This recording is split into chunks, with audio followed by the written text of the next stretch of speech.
Upgraded Part Solutions. In ZW3D 2020, the Part Solutions add-in has been upgraded to provide more extensive standards in Part Library. Let's take a look. Click the Part Solution button in the App tab. The newly added 17 national standards in Part Library are available if you choose the paid Part Solution plan.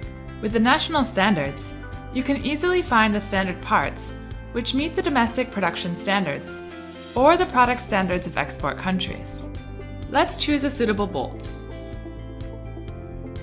Double-click the item. You can see the thumbnail and parameter setting column. Modify the diameter and length in the parameter setting column. Following that, transfer the part to ZW3D. Adjust the position. Then assemble the parts together.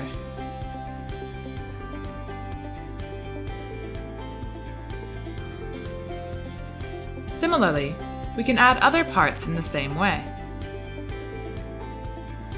Besides, Part Solutions supports keyword search, so that you can find the parts by standard codes and import them into ZW3D. With the paid Part Solutions add-in, you will quickly get a lot of national standard parts and increase design efficiency.